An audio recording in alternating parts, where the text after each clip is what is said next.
Now, for some people, it's taken days to get back into their homes, and a lot of those homes have been without power.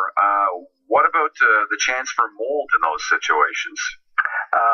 Very, very real problem. Usually within 20 to 48 hours, if you've had moisture ingress, you will start getting mold. And mold doesn't necessarily show itself very quickly, but it's behind. So imagine you've had some water that's been sitting in the basement. It gets through the drywall. The drywall is a semi-porous surface, and so that moisture is going to get in the back there by your insulation. The thing is, you have to get rid of that moisture. So one of the first things you want to do is try to get as much airflow through those areas. But the other thing is, people have to realize it's not just looking at the surface. So you can't just go and say, oh, I've had water maybe a foot high in my basement, so I just have to maybe cut that drywall. It usually goes a lot further than that. So what you really want to do is, once you've had the chance to get rid of things like the carpets and all that stuff, is you need to have somebody come in and really do an assessment, because mold is a very dangerous thing, and it can lead to a lot of health complications. And of course, asbestos is a concern too, because we've heard from some people in older neighborhoods. There are some older buildings in the inner city as well, and they are finding asbestos behind some of the walls. What about the concerns there? Equally as that, if not worse. There's been quite a program that's been going on for a number of years to remove asbestos from both commercial and residential dwellings. But you're right, there are still some dwellings that do have asbestos. So the thing is, what you need to do is, if the building is probably older than, I'm going to say 65, you probably should have somebody actually go in and have a look. So get a home inspector. Those are the people who can really help you, and they'll be able to advise you accordingly as to whether or not you even have asbestos.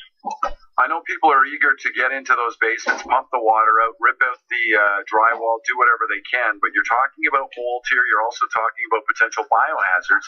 If you've had a sewer backup, I've seen pictures of people in their basements not wearing a mask. What would you recommend as far as safety precautions are concerned? Well, one is to have the appropriate footwear, so rubber boots is a good thing to have. I would be wearing rubber gloves, and I would have a dust mask if I didn't have a mask. So those are things that you should be doing, because the ways you should look at it is, consider any flood water as contaminated water. We don't know what's in it. It hasn't been tested, so assume it's contaminated. Should people be concerned about the foundations of their homes? Well, I think that's something you really need to consider, because if you did have any water ingress, what you're going to see is, once things dry up, you may see the signs of where the water level it was at, or where it came, where it showed through the walls. You don't know where the source is necessarily, so it could be higher up in the foundation.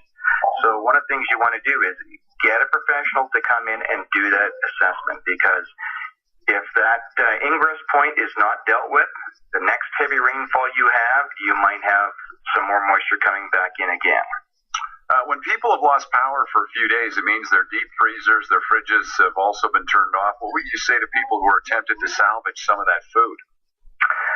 Anything that's probably been in a fridge and you've had the power off for probably more than 24 hours, you really need to consider getting rid of most of that stuff. I mean, there's some things you don't really have to worry about, such as soft drinks, but there are a number of other things that if it's been in there unrefrigerated for probably 24 hours or more, you should really consider disposing of it. It's not worth taking the risk.